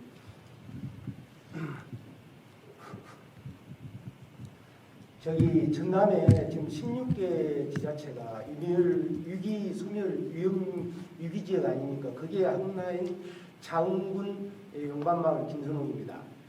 예, 앞으로 위기 소멸 대응 거기에 정책에 반영될 수 있게끔 현장에서 느꼈던 것을 얘기하겠습니다. 부자인 박사님하고 민현정 실장님에게 특히 이 얘기를 전하겠습니다. 저희 이제 용반마을 같은 경우에 지금 귀농이나 이렇게 집을 알아보러 오신 분들이 가끔 오십니다. 그리고 이제 자흥군 귀농 정책과에서도 집들이 이제 없기 때문에 그 헌집이나 이런 것을 수리해가지고 뭐 7년간 이렇게 뭐 6개월 살기, 3개월 살기를 해보자고 뭐 4천만 원을 편성을 하고 하는데 사실 시골의 그 흙집들이나 이런 한옥들이 4천만 원 가지고 하면은 설계비 뭐 이런 거 빼버리면은요 그 한 2천만 원, 2,500만 원 가지고는 벽지나 싱크대 뭐 장판 불과 그 창호 한두 개 하면은 더 이상 할 게 없습니다.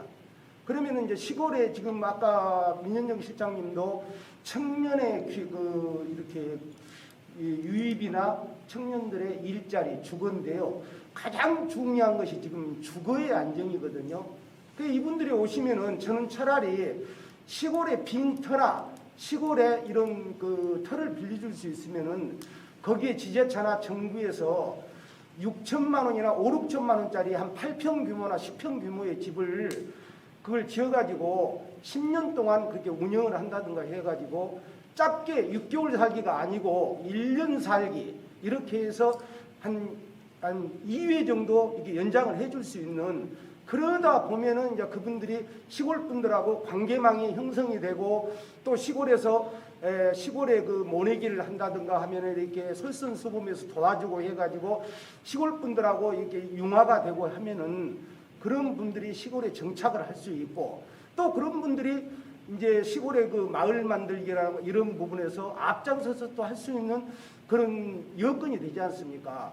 그렇기 때문에 저는 시골의 그 빈 터나 이런 부분을 그렇게 소형 주택으로 해가지고 1년 살기라든가 이렇게 해서 한 3회 정도 이렇게 연장을 해서 빌려줘가지고 그분이 점차 시골의 기치에 이렇게 정착을 할 수 있게끔 그런 것을 꼭 정책에 반영하기를 바랍니다. 감사합니다.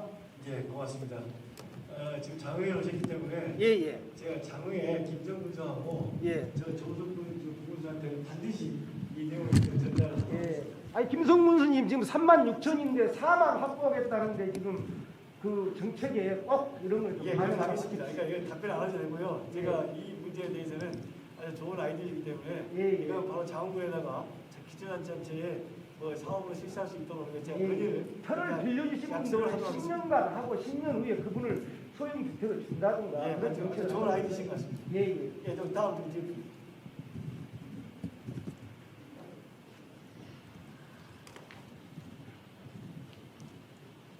모아부 농촌 신할 플러스 사업 칭찬의 사무국장을 맡고 있는 사장입니다. 부자인 선생님과 성지 부장님께 두 가지 질문을 드리도록 하겠습니다.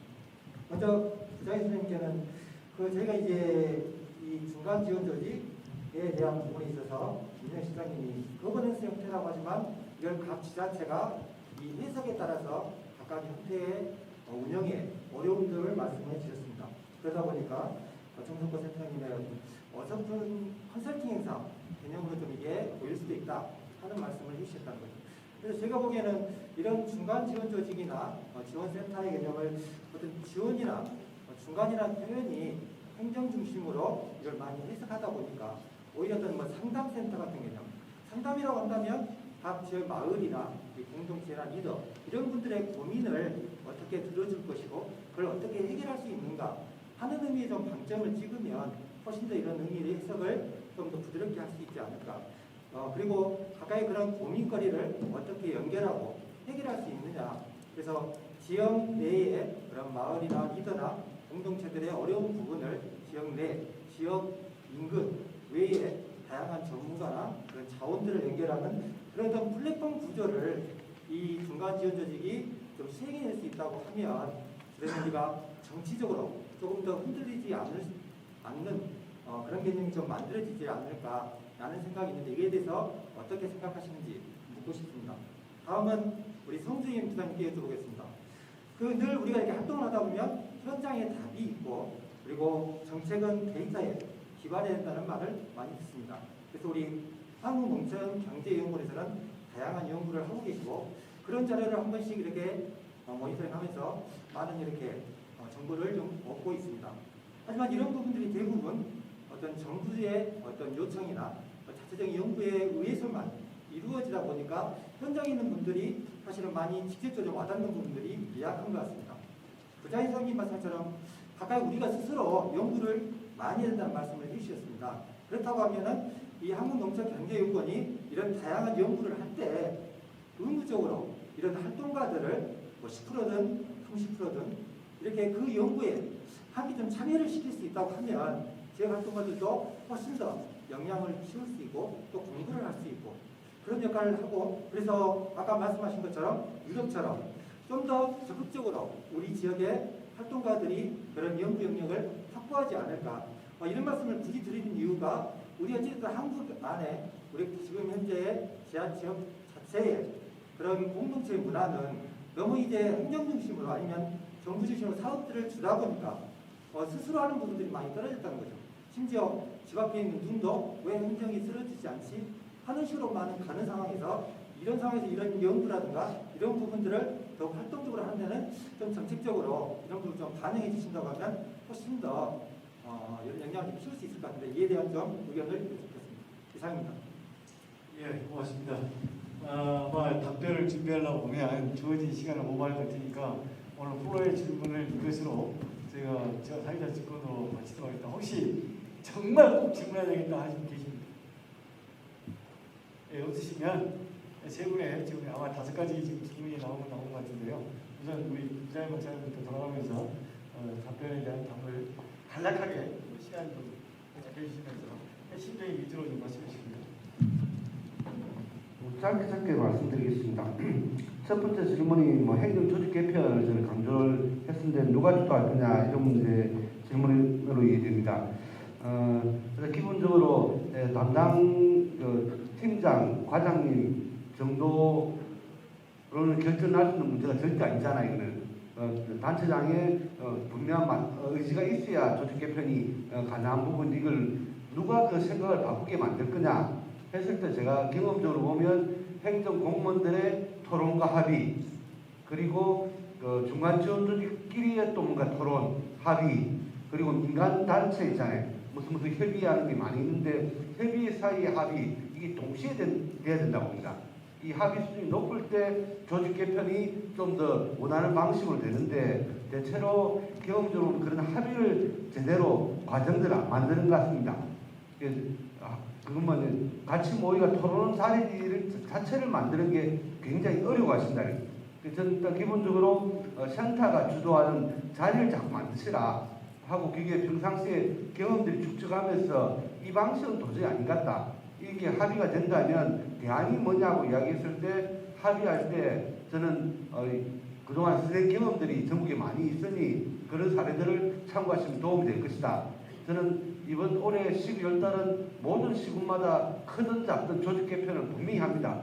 근데 미리 준비해가지고 선거 이전에 4, 5월 달에 미리 준비한 곳이 있다면 단체나 후보자들에게 미리 제안했으면 논의하기가 훨씬 더 좋죠. 다양한 공동체 정책이 있는데 이 공동체 정책 사이에 칸막이가 너무 심하다. 조직을 좀 개편해가지고 또 통합적으로 지원하는 행정 지원 체계를 구축하자. 이렇게 공약으로 나왔으면 내용을 어떻게 할 거냐만 논의하면 되는데 일단 공약이 빠져 있으면 새로 끼워 넣기가 쉽지 않거든요. 다만 그럼에도 불구하고 12월달 조직 개편 분명히 할 거고 농식품부는 농촌 공간계획이랑 큰 틀을 또 이야기하기 때문에 조직 개편은 어차피 또 할 수밖에 없다고 봅니다. 그런 측면에서 같이 모여가지고 공부하고 토론하는 이 자리는 끊임없이 반복해야 될 숙제가 있다고 봅니다.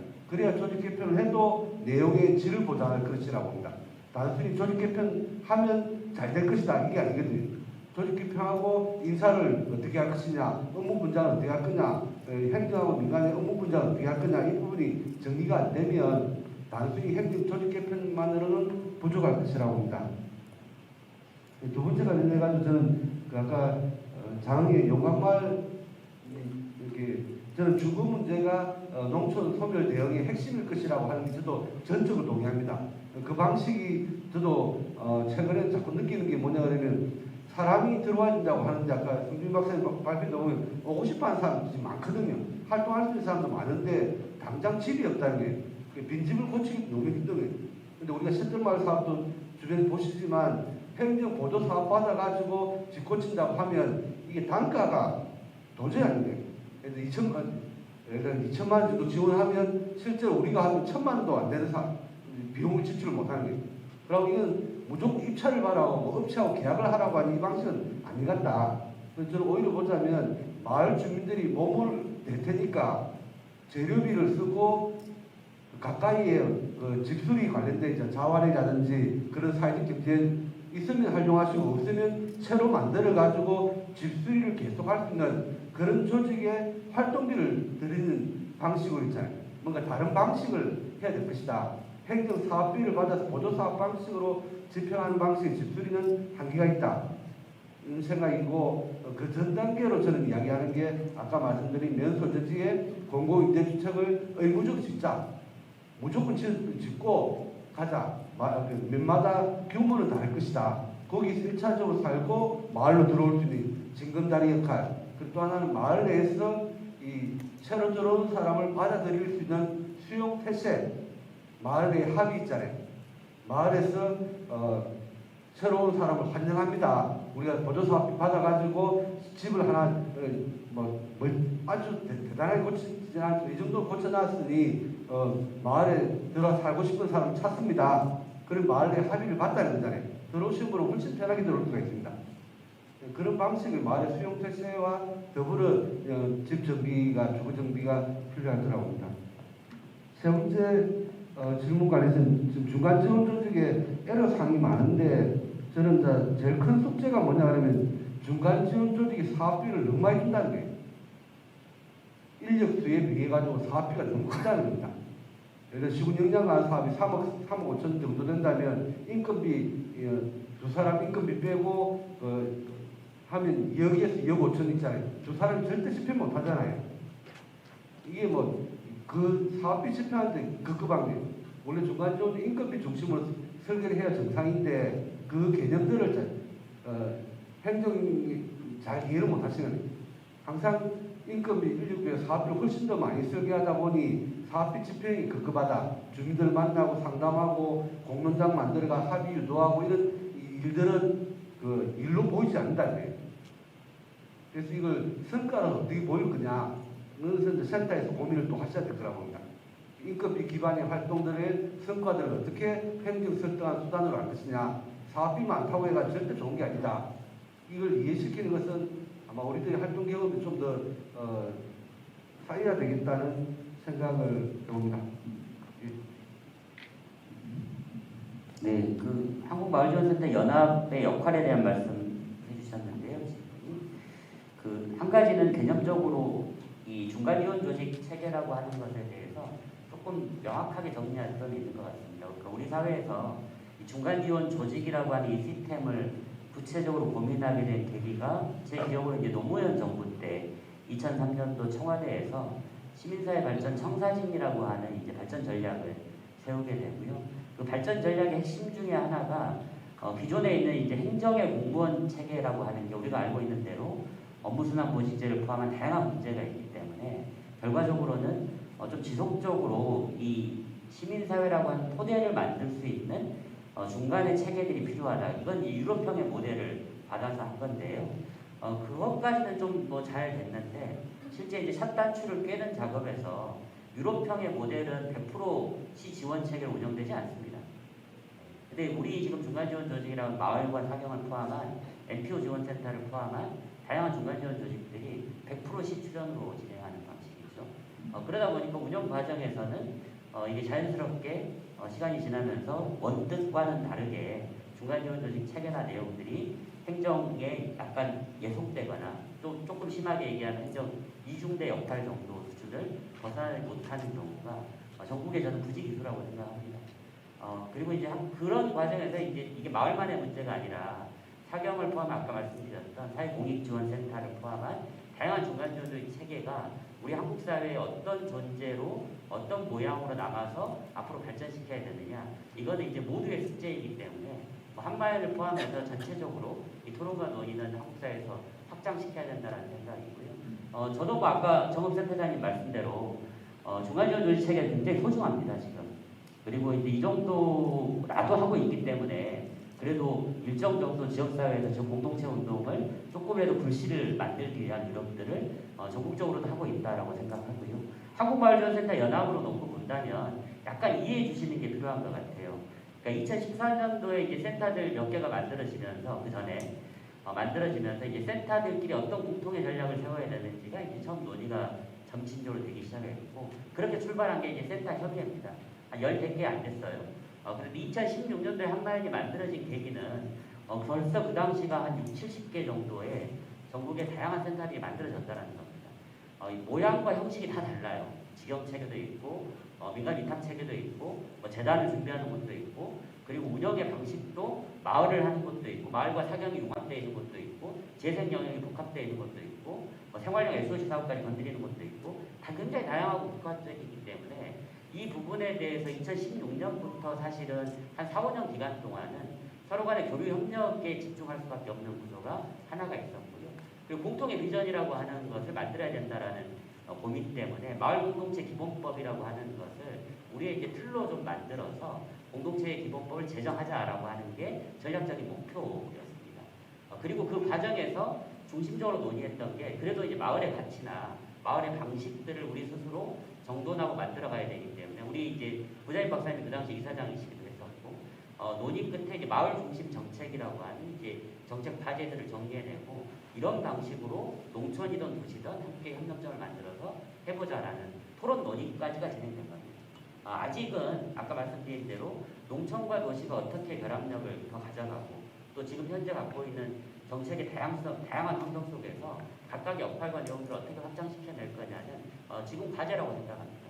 그래서 정리하는 게 하나는 광역의 기능을 좀 강화시키는 방향으로 광역센터 협의회를 한마연안에 두고 광역 차원에서 준비하고 만들어가야 될 정책 과제들을 이제 정리해가는 과정이 필요할 것 같고요. 또 하나의 축이 농촌입니다. 농촌은 뭐 다 아시는 대로 농촌 센터들의 체계나 내용이 행안부에만 거쳐 있는 게 아니고 사실은 대부분 농림수산식품부라고 하는 부처가 다른 방식으로 추진될 확률이 높기 때문에 결국은 이제 이런 곳들이 예를 들어서 그동안에 한마을에서 경험했던 중간지원 조직의 과정과 역할과 내용에 대해서 충분히 같이 협력점을 만들면서 갈 수 있을 거냐, 이 지점이 사실은 굉장히 미지수입니다. 그래서 농촌센터 연대가 구심력을 좀 만들고, 그리고 농촌사업이 출시되는 각 지역들이 뭐 직영체계든 아니면 민간위탁체계든 거기에 관련하지 않고 그분들까지를 다 총합을 좀 모아서 앞으로의 농촌에 대한 정책과 내용을 같이 토론하고 논의하는 학습회장을 우선은 열어야 된다라고 하는 게 이제 기본적인 발상이거든요. 도시와 농촌이 어떻게 유기적으로 들어갈 거냐, 이거는 그 부자인 박사님도 지금 아이디어 차원에서 아까 그 고향사랑 기부금제를 도시와 농촌 연계해가지고 같이 모금하고 운영체계를 같이 만들어보는 것도 좋겠다라는 말씀을 하셨어요. 그 외국처럼 이제 도시가 농촌을 지원하는 농업의 형식 같은 CSA 같은 전략 같은 것도 아마 한마디 차원에서 필요할 것 같습니다. 그래서 이게 숙제라고 생각하고 있고요. 올해부터 시작해서 뭐 내년 정도까지를 통해서 농촌과 도시가 연결되고 함께 힘을 낼 수 있는 과제나 내용들을 함께 발굴해내고 시너지를 낼 수 있도록 고민하도록 하겠습니다. 이상입니다. 마지막으로 저는 뭐 간단히만 말씀드리겠습니다. 뭐 현장 활동가들이 참여하는 뭐 현장 밀착적인 연구 필요성에 대해서 말씀해 주시고, 저도 뭐 그런 게 필요하다고 생각하고, 무엇보다 뭐 여러 가지 그 자료라든지 뭐 데이터만 보면서 연구를 하면서 이 맞는 얘기를 하는 건지 걱정될 때가 많이 있거든요. 그래서 필요성은 당연히 필요하다고 생각하는데 어떤 식으로 할 것인가가 문제인데, 다시 외국 얘기를 잠깐 말씀드리면 EU 국가들은 그런 것들이 많더라고요. 그러니까 사업을 하면서, 정책이 들어가는 사업을 하면서 연구가 같이 포함되어 있는 경우가 많습니다. 연구 프로젝트가. 그래서 사업 비중 일정액은 또 실제 이 사업 성과라든지 이런 것들을 초기 베이스라인부터 시작해가지고 중간 성과 이런 것들을 축적하도록 하고, 또 그 결과에 바탕해서 그 다음 사업이 또 어느 정도 지원될 건지 이런 게 결정이 되고 하는, 연구 프로젝트와 사업이 같이 들어가 있는 그런 경우가 많은데, 우리도 그런 것들을 좀 생각해 볼 필요가 있고요. 우리는 사업 따로 뭐 연구는 없죠. 없거나 아니면 그냥 공무원들이 그냥 뭐 일부 숫자 가지고 그냥 포장해가지고 내는데, 그런 좀 변화가 필요할 것 같고, 그까지 가기 전이라도 연구원 차원에서도 어떤 현장 실증 연구 이런 것들은 좀 앞으로 확대될 필요가 있는 것 같습니다. 그래서 실제 현장에서 활동과 같이 연계된 그런 연구 사업 같은 것들을 기획해서 추진하는 이런 것들이 앞으로 좀 생각해 볼 필요가 있지 않을까 하는 생각이고, 저희 연구원에서 그런 일들을 좀 해보려고 현재는 생각을 하고 있습니다. 이상입니다. 예, 고맙습니다. 정확히 지금 5시 31분인데 아마 1분이 초과된 것 같습니다. 사회자로서 앞으로 계신 여러분들에게 죄송하다는 말씀을 드리고요. 이 시포지엄 정리하도록 하겠습니다.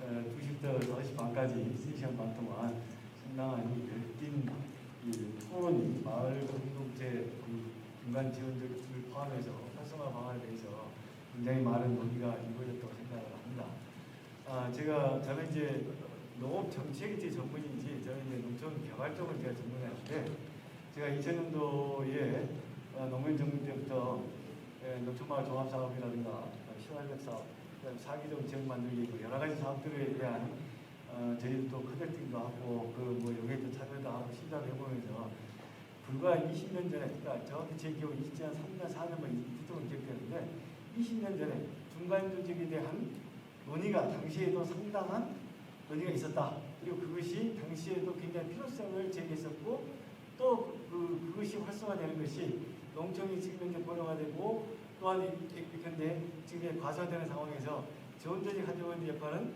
대단히 간과해서는 안 된다라는 것이 20년 전에도 우리 농업 정책 하신 분들의 의견이었습니다. 그런데 20년 지난 이 시점에 이 중간조직인 가지고 20년 동안, 물론 말씀을 들어보니까 약간의 이제 뭐 발전된 부분도 있잖아 있고, 또 그 당시에 제기했던 부분 중에 해결되지 않는 부분들이 있었습니다만은, 어찌됐든 지금 여러분들 뭐 우리 농촌이 굉장히 어려운 이제 분위기라고 또 이렇게 이야기를 합니다. 근데 그런 과정에 농업 농촌 문제 해결하는데 이 중간조직이 가지고 있는 막중한 역할은 아무리 감기에도 지나치지 않겠다는 생각이 들면서 오늘 이 현장 활동하고 계신 분들의 노고와 그리고 여러분들의 어떤 헌신이 앞으로 미래의 어떤 이 대한민국의 농촌 발전을 위한 미끌되지 않겠냐. 다만 정책적으로 좀 지원이 부족하고 또 근데 제도적으로 좀 미비한 부분들은 또 이런 심포지엄을 통해서 고쳐나가는 그런 개선의 과정이 필요하겠다. 그런 생각이 들면서 오늘 심포지엄을 마치도록 하겠습니다. 3시간 반 동안 장시간 자리를 지켜주신 프로 계신 여러분들께 감사를 드리고 오늘 세 분의 발제자 그리고 네 분의 동작께 진심으로 감사를 드리겠습니다. 고맙습니다.